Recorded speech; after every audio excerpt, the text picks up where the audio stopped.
There is a news at 1. I am Dele Agadumo. The Lagos State government has continued its wide exercise to free from visible security risks after the arrest of some suspects under the Dolphin Estate Bridge. Commissioner for Information and Strategy, Benga Motosho, who said the ceaseless influx of miscreants, beggars, and the destitute on Lagos streets has raised fears of insecurity of lives and property, noted that it is unacceptable. Motosho said the exercise will continue as part of the government's responsibility to keep the citizens safe and secure. As part of the exercise, 450 miscreants were rescued at the weekend.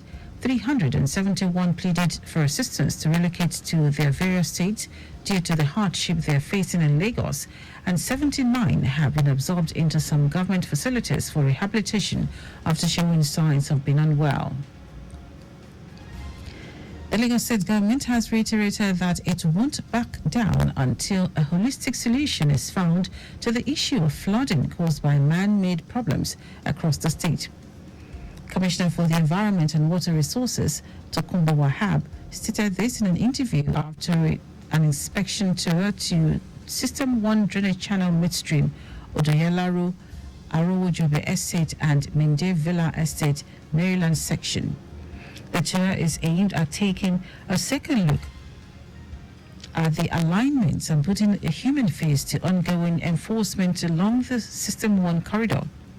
Wahab explained that the System 1 drainage channel midstream, which cuts across Ogudu, Ojota, Ifako, Bagada, Maryland, was with a setback of 140 meters that has now been reduced to 100 meters to reduce collateral damages.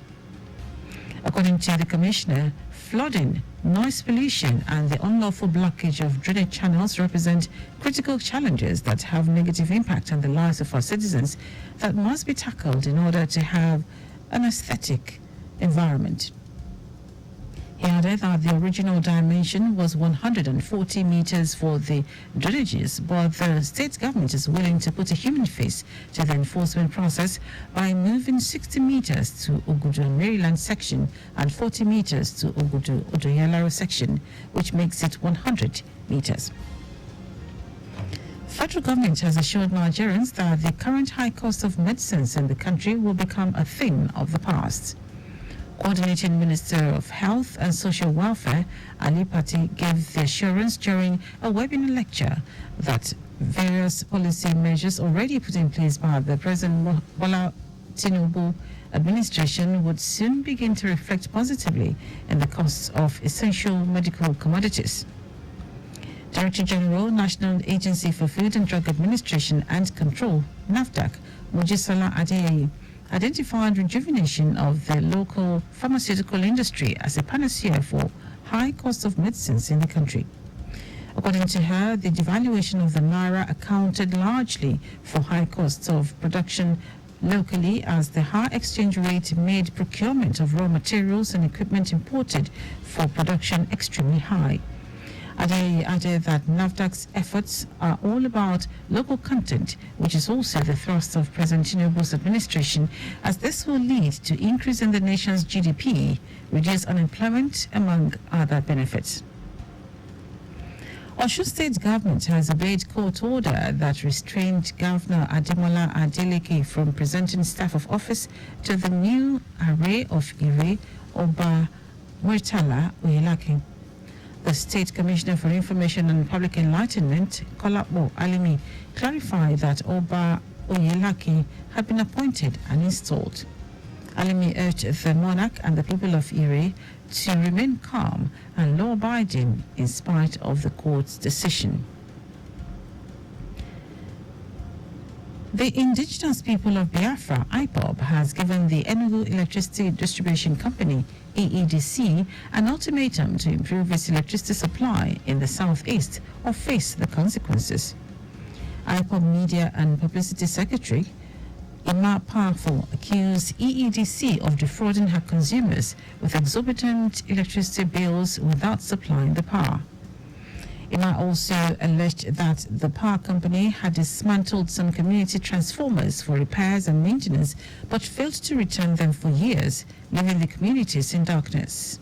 He warned EEDC to provide adequate electricity supply or exit the southeast region. And now to foreign news. Tens of thousands of Israelis have rallied, calling for a deal to bring hostages home ahead of further ceasefire talks. Protesters in Tel Aviv chanted, "War is not holy, life is," with some accusing Prime Minister Benjamin Netanyahu of aiming to prolong the conflict in Gaza. It came as the Hamas delegation met mediators in Egypt on Saturday. Israeli Minister of Diaspora Affairs and Minister for Social Equality, Amichai Chikli, said the war will continue until Hamas is eliminated. Chikli said they don't have the option to agree to a deal that includes ending the war or giving up a full-scale operation in Rafah.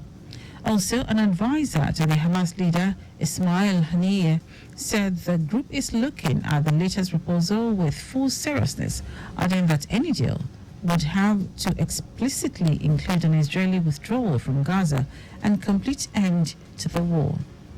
Negotiators have resumed long-running ceasefire talks in Cairo that was brokered by Egypt and Qatar on pausing Israel's offensive in Gaza in return for fleeing hostages. In our sports, Nigeria's men's 4x4 meters relay team have qualified for Paris 2024 Olympics after placing second in Heat 2 at the World Athletics Relays in Bahamas on Saturday.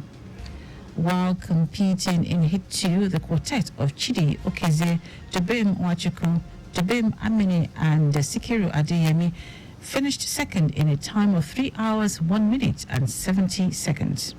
Nigeria's mixed relay team clinched automatic qualification for the Games after finishing second in Heat 2 of their event. Also, Belgium won the race in a time of 3 hours, 9 seconds, while Jamaica had a time of 3 hours, 2 minutes and 46 seconds to place third. And that ends our news at 1. Just before we go, please do not drive beyond specified speed limits. You can follow us and like all our various social media platforms: X Traffic Radio 961, Instagram Lagos Traffic Radio 961. Subscribe and watch our news and programs live on YouTube at Traffic Radio 961. You can also visit our website at trafficradio961.ng.